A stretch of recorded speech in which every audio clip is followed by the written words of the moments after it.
विद्यार्थियों आज हम सर्वेश्वर दयाल सक्सेना द्वारा जो रचित पाठ है, एक संस्मरणात्मक लेख भी कह सकते हैं इसको, मानवीय करुणा की दिव्य चमक। मानवीय करुणा की दिव्य चमक, इस पाठ में उन्होंने फादर कामिल बुल्के के बारे में लिखा है। तो सबसे पहले लेखक परिचय। सर्वेश्वर दयाल सक्सेना का जन्म सन 1927 में जिला बस्ती, उत्तर प्रदेश में हुआ। उनकी उच्च शिक्षा, जो हायर एजुकेशन है, इलाहाबाद विश्वविद्यालय से हुई, विश्वविद्यालय यूनिवर्सिटी। वे अध्यापक, आकाशवाणी में सहायक प्रोड्यूसर, दिनमान पत्रिका में उप संपादक और पराग के संपादक रहे। दिनमान सन 1983 में उनका आकस्मिक अचानक निधन हो गया, मृत्यु हो गई। सर्वेश्वर बहुमुखी प्रतिभा के साहित्यकार थे, बहुमुखी, मल्टी टैलेंटेड जिसको आप बोलते हैं, बहुमुखी प्रतिभा के साहित्यकार थे। वे कवि, कहानीकार, उपन्यासकार, निबंधकार और नाटककार थे। सर्वेश्वर की प्रमुख कृतियां, रचनाएं हैं काठ की घंटियां, कुआनो नदी, जंगल का दर्द, खूंटियों पर टंगे लोग, एक कविता संग्रह है, पागल कुत्तों का मसीहा, सोया हुआ जल, ये उपन्यास, लड़ाई, एक कहानी संग्रह, बकरी, ये नाटक, भौं भौं, खों खों, बतूता का जूता, लाख की नाक, ये बाल साहित्य है, बच्चों के लिए लिखा गया साहित्य है, चर्चे और चरखे, उनके लेखों का संग्रह है, खूंटियों पर टंगे लोग पर उन्हें साहित्य अकादमी का पुरस्कार मिला। सर्वेश्वर की पहचान मध्यवर्गीय, जो मिडिल क्लास है, आकांक्षाओं, इच्छाओं के लेखक के रूप में की जाती है। मध्यवर्गीय जीवन की महत्वाकांक्षाएं, जो उनके एम्बिशंस हैं, उनकी इच्छाएं हैं, सपनों, संघर्ष, शोषण, हताशा, निराशा और कुंठा का चित्रण उनके साहित्य में मिलता है। सर्वेश्वर जी स्तंभकार थे और चर्चे और चरखे नाम से दिनमान में, जो स्तंभ, दिनमान जो न्यूज़, जो समाचार पत्र है, उसमें स्तंभ लिखते थे, में जो स्तंभ लिखते थे, जो आर्टिकल, कॉलम जिसको आप बोलते हैं, उसमें बेबाक स्पष्ट सच कहने का साहस दिखता है। उनकी अभिव्यक्ति में सहजता, सरलता और स्वाभाविकता है, नेचुरलिटी जिसको आप बोलते हो।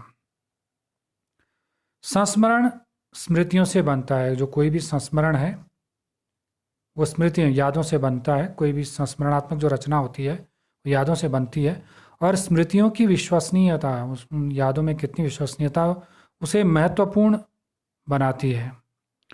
जो यादों की जो विश्वसनीयता है वो उस संस्मरण को महत्वपूर्ण बनाती है। फादर कामिल बुल्के पर लिखा सर्वेश्वर का यह संस्मरण, ये विधा है, मैंने पहले भी कहा कि जो स्मृतियाँ हैं, उन स्मृतियों पर लिखी गई जो रचना है उसको संस्मरण कहते हैं। इस कसौटी पर खरा उतरता है। अपने को भारतीय कहने वाले फादर बुल्के जन्मे तो बेल्जियम, यूरोप के रैम्स चैपल शहर में, जो गिरजों, पादरी होते हैं, जो ईसाई धर्मगुरु होते हैं, उनके जो आचार्य होते हैं, उनके जो पुरोहित होते हैं, धर्मगुरुओं और संतों की भूमि कही जाती है। परंतु उन्होंने अपनी कर्मभूमि, यानी जो उनका कार्य का क्षेत्र था, कर्मभूमि बनाया भारत को। फादर बुल्के एक सन्यासी थे, परंतु पारंपरिक अर्थ में सन्यासी थे, लेकिन जिस प्रकार से सन्यासी का जो पारंपरिक अर्थ लिया जाता है कि जो संसार से विरक्त रहता है, जो सगे संबंध, अपने किसी प्रकार का संबंध किसी के साथ नहीं रखता। सर्वेश्वर का फादर बुल्के से अंतरंग, बिल्कुल घनिष्ठ गहरा संबंध था, जिसकी झलक हमें इस संस्मरण में मिलती है। लेखक का मानना है कि जब तक राम कथा है, इस विदेशी भारतीय साधु को याद किया जाएगा तथा उन्हें हिंदी भाषा और बोलियों के अगाध गहरा प्रेम का उदाहरण माना जाएगा। पाठ देखते हैं। मानवीय करुणा की दिव्य चमक, दिव्य का मतलब था अलौकिक। फादर बुल्के के लिए उन्होंने ये शीर्षक दिया है कि उनमें जो मानवता की जो करुणा थी, मानव के लिए जो करुणा थी, मनुष्य के लिए जो करुणा थी, वो अलौकिक चमक फादर बुल्के में दिखाई देती थी, उनके व्यक्तित्व में दिखाई देती थी। क्योंकि ये संस्मरण फादर बुल्के से संबंधित है, इसलिए फादर बुल्के के लिए उन्होंने ये कहा है कि वो मानवीय करुणा की क्या थे, दिव्य चमक थे, अलौकिक चमक थे। फादर को जहरबाद से नहीं मरना चाहिए था। जहरबाद होता है गैंग्रीन, एक गैंग्रीन जो जहरीला फोड़ा होता है, बहुत कष्ट देने वाला होता है। फादर की मृत्यु जो है वो गैंग्रीन नामक उस जहरीले फोड़े से हुई, जहर पूरे शरीर में फैल गया, उनकी मृत्यु हो गई। तो लेखक कहता है कि फादर को, यानी फादर कामिल बुल्के को जहरबाद से नहीं मरना चाहिए था, जिसकी रगों में, धमनियों में, नसों में दूसरों के लिए मिठास, मधुरता भरे अमृत जीवनदानी जो शक्ति है कि अतिरिक्त और कुछ नहीं था, उसके लिए इस जहर का, इस विष का विधान क्यों, नियम क्यों हो, जो हमेशा दूसरों को मधुरता और अमृतत्व बांटता रहा, उसके लिए इस ईश्वर ने जहर क्यों दिया, ऐसा जहर का नियम उसके लिए क्यों बनाया। ये प्रश्न करता है लेखक। यह सवाल किस ईश्वर से पूछें? ये प्रश्न कहता है कि किस भगवान से पूछें कि जो फादर कामल बुल्के हमेशा दूसरों के लिए, जिसके रगों में, जिसकी धमनियों में हमेशा दूसरों के लिए मधुरता और अमरत्व जीवनदानी शक्ति भरी रहती थी, उसके लिए ये जहर क्यों दिया गया, ये गैंग्रीन नाम का फोड़ा क्यों हुआ जिससे उनकी मृत्यु हुई। कहते हैं ये प्रश्न किस ईश्वर से पूछें? प्रभु की आस्था ही जिसका अस्तित्व था, ईश्वर में जिसका विश्वास ही उसका वजूद था, उसका वजूद ही ईश्वर के लिए था, वह देह की इस यातना की परीक्षा, कहते हैं वह शरीर की, देह का मतलब शरीर की इस यातना कष्ट की परीक्षा उम्र की आखिरी दहलीज पर क्यों दे।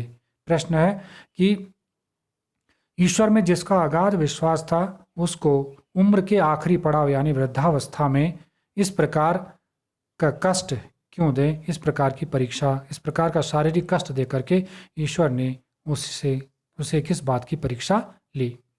एक लंबी, या अब उनके व्यक्तित्व के बारे में बता रहे हैं, एक लंबी पादरी के चोगे से ढकी, पादरी का मतलब होता है जो मैंने पहले कहा, जो ईसाई धर्म के पुरोहित होते हैं, आचार्य होते हैं, वो एक सफ़ेद ढीला ढाला कुर्ता पहनते हैं जिसको लबादा बोलते हैं, चोगे से ढकी आकृति, एक बिंब, उनका चेहरा हमारे सामने है, उसके लेखक की स्मृति में आ रहा है। गोरा रंग, सफ़ेद झाई मारती भूरी दाढ़ी और उसमें सफ़ेद झाई का मतलब उसके कुछ बाल जो हैं वो क्या हो रहे हैं, सफ़ेद होने लगे हैं।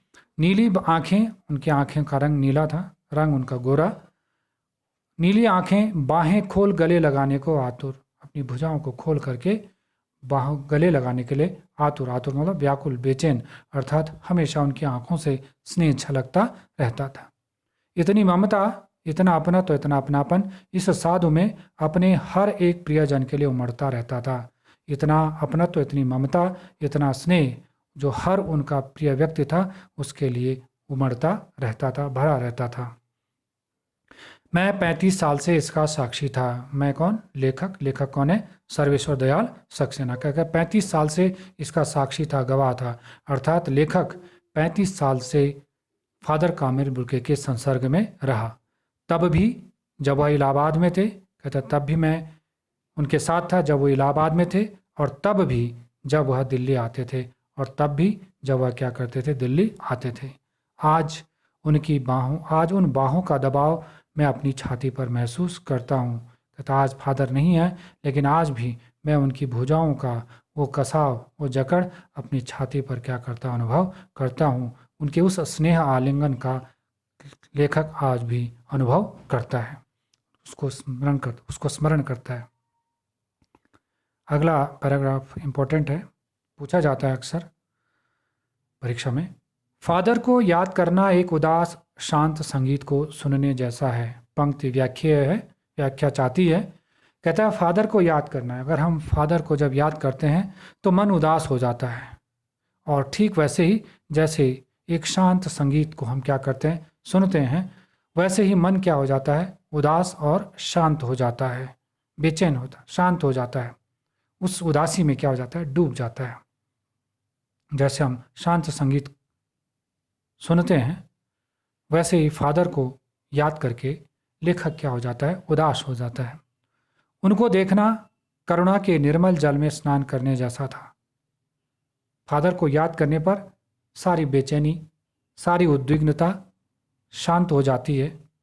और जब उनको देखते हैं तो करुणा के ऐसा उनको देखने पर ऐसा लगता है कि जैसे करुणा के निश्चल जल में स्नान करने जैसा था। मन जैसे जल में, निर्मल जल में स्नान करके क्या हो जाता है, हल्का हो जाता है, शुद्ध हो जाता है, स्वच्छ हो जाता है, परिशुद्ध हो जाता है, निर्मल हो जाता है। वैसे ही उनको देख करके व्यक्ति जो है उसी प्रकार से अपने आप को हल्का क्या करता, महसूस करता था। और उनसे बात करना, और जब उनसे बात करते थे तो कर्म के संकल्प से भरना था।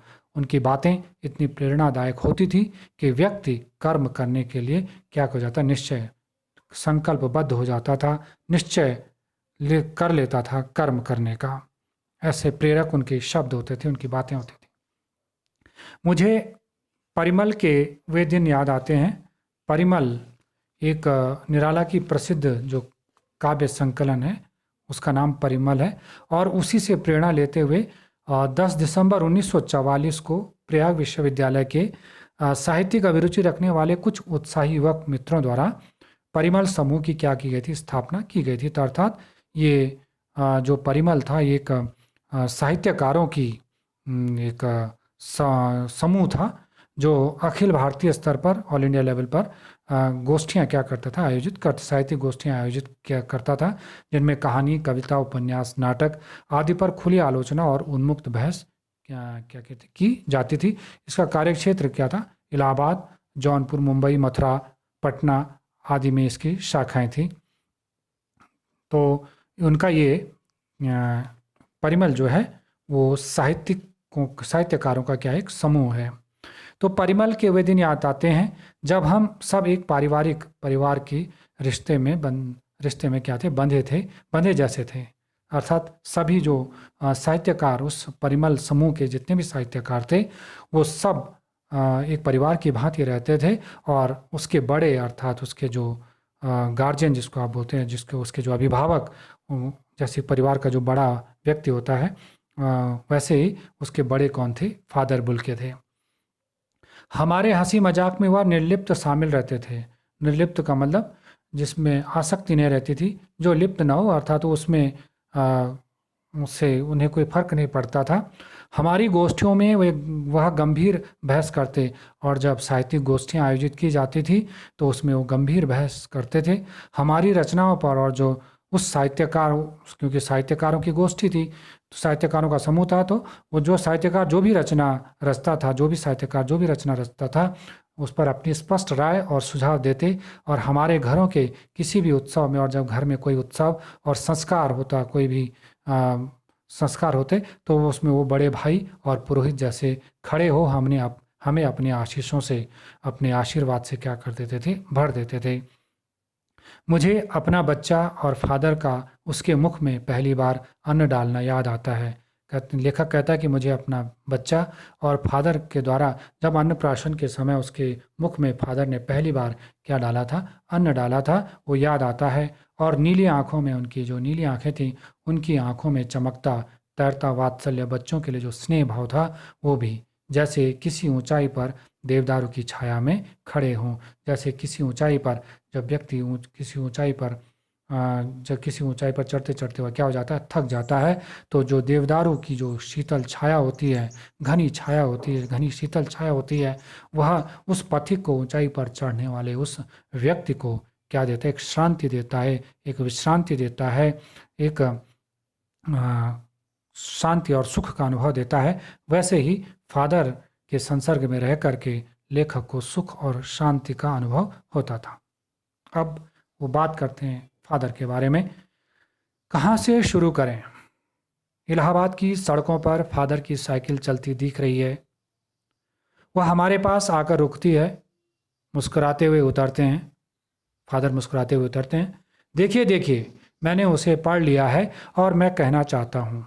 फादर उतरते हैं और लेखक ने कोई रचना लिखी होगी तो कहते हैं कि देखिए देखिए, मैंने उस रचना को पढ़ लिया है और मैं कहना चाहता हूँ उसके बारे में, वो अपना अपनी क्या देते हैं, राय देते हैं, और जो राय होते हैं, इसलिए आपने लेखक ने आगे क्या दिया, छोड़ दिया। उनको क्रोध में कभी नहीं देखा, अर्थात वे कभी गुस्सा नहीं होते थे, कभी क्रोधित नहीं होते थे। आवेश में देखा है, हाँ जोश में देखा है, और ममता तथा प्यार में लबालब भरा हुआ छलकता महसूस किया है। अर्थात उन्हें कभी क्रोधित होते हुए नहीं देखा, बल्कि उनसे ममत्व और स्नेह ही उनमें, स्नेह से वो क्या थे, हमेशा भरे हुए थे, वही छलकता हुआ उन्हें अनुभव किया है। अक्सर प्रायः उन्हें देखकर लगता कि बेल्जियम में इंजीनियरिंग के अंतिम वर्ष में पहुंचकर उनके मन में सन्यासी बनने की इच्छा कैसे जाग गई। अर्थात फादर बुल्के इंजीनियरिंग की पढ़ाई कर रहे थे, उसमें भी उनका वो अंतिम वर्ष था, लास्ट ईयर था, फाइनल ईयर था। लेखक कहता कि अक्सर उन्हें देख करके लगता है कि जो बेल्जियम में इंजीनियरिंग के आखिरी वर्ष में पहुंचकर उनके मन में अचानक सन्यासी बनने की इच्छा कैसे जाग गई, जबकि ऐसा भी नहीं था, जबकि घर भरा पूरा था, अर्थात भरा पूरा परिवार था। परिवार में उनके 2 भाई थे, एक बहन, माँ, पिता सभी थे, अर्थात पूरा का पूरा परिवार था। इंजीनियरिंग की पढ़ाई कर रहे थे। इंजीनियरिंग और सन्यासी अपने आपस में ये बिल्कुल 2 अलग विरोधी भावनाएं हैं। लेकिन फिर भी लेखक कहता है कि अचानक उनके मन में सन्यासी बनने का भाव कैसे जागा। लेखक उनसे पूछता है, आपको अपने देश की याद आती है? तो फादर जो है वो रिप्लाई उत्तर देते हैं, मेरा देश तो अब भारत है। लेखक फिर पूछता है, मैं जन्मभूमि की पूछ रहा हूँ। जन्मभूमि का अर्थात जहाँ जन्म हुआ है। हाँ आती है, बहुत सुंदर है मेरी जन्मभूमि रेम्स चैपल। फादर कहते हैं कि हाँ ये मुझे याद आती है, बहुत सुंदर है उनकी जन्मभूमि रेम्स चैपल। लेखक पूछता है, घर में किसी की याद आती है? माँ की याद आती है, बहुत याद आती है। फिर अक्सर प्रायः माँ की स्मृति में डूब जाते देखा है, माँ की याद में उन्हें डूब जाते हुए देखा है, खोते हुए देखा है। उनकी माँ की चिट्ठियाँ अक्सर प्रायः उनके पास आती थी। अपने अभिन्न घनिष्ठ मित्र डॉक्टर रघुवंश को वह उन चिट्ठियों को दिखाते थे, पत्रों को दिखाते थे। पिता और भाइयों के लिए बहुत लगाव मन में नहीं था। पिता और भाइयों के लिए उनके मन में बहुत अधिक लगाव, जुड़ाव या प्रेम नहीं था। पिता व्यवसायी थे, व्यापारी थे। एक भाई वहीं पादरी हो गया है, और एक जो उनका भाई था वो वहीं धार्मिक आचार्य हो गया है, ईसाई धर्म गुरु हो गया है। एक भाई काम करता है, उसका परिवार है, उसने विवाह किया और उसका परिवार है। बहन सख्त और जिद्दी थी, बहुत देर से उसने शादी की। फादर को एक आध बार उसकी शादी की चिंता प्रकट करते हुए उन दिनों देखा गया था। भारत में बस जाने के बाद 2 या 3 बार अपने परिवार से मिलने भारत से बेल्जियम गए थे। लेकिन मैं तो सन्यासी हूँ। कहता मैं तो क्या हूँ, सन्यासी हूँ। आप सब छोड़कर क्यों चले आए? कहता आप सब पूरा परिवार इंजीनियरिंग की पढ़ाई छोड़ करके क्यों चले आए? प्रभु की इच्छा, ईश्वर की क्या थी इच्छा थी। वह बालकों की सी सरलता, बच्चों की जैसी सरलता से मुस्कुराकर कहते कि माँ ने बचपन में ही घोषित कर दिया था कि लड़का हाथ से गया। और सचमुच इंजीनियरिंग के अंतिम वर्ष की पढ़ाई छोड़ फादर बुल्के सन्यासी होने जब धर्मगुरु के पास गए, अपने धर्मगुरु के पास गए और कहा कि मैं सन्यास लेना चाहता हूँ, तथा एक शर्त रखी, क्योंकि सन्यास लेते समय सन्यास चाहने वाला जो है वो व्यक्ति एक शर्त रख सकता है। तो कहा उन्होंने, एक शर्त रखी कि मैं भारत जाऊंगा, कि मैं सन्यास तो लूंगा लेकिन मैं कहाँ जाऊंगा? भारत जाऊंगा। लेखक फिर पूछता है, भारत जाने की बात क्यों उठी? मन में ये विचार, भारत जाने का विचार क्यों आया? नहीं जानता। कहता मैं नहीं जानता। फादर ने कहा कि मैं नहीं जानता कि विचार क्यों आया, बस मन में आया था, बस मन में ये बात थी। उनकी शर्त मान ली गई और वह भारत आ गए। उनके जो शर्त थी वो मान ली गई और वो भारत आए।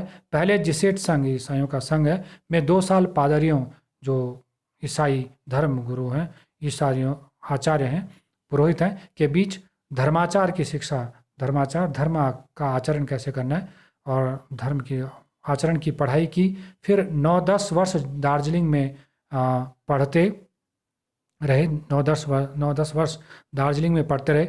कलकत्ता, वर्तमान में कोलकाता से बीए किया और फिर इलाहाबाद से एमए। उन दिनों डॉक्टर धीरेन्द्र वर्मा हिंदी विभाग के अध्यक्ष थे, हिंदी डिपार्टमेंट के अध्यक्ष थे।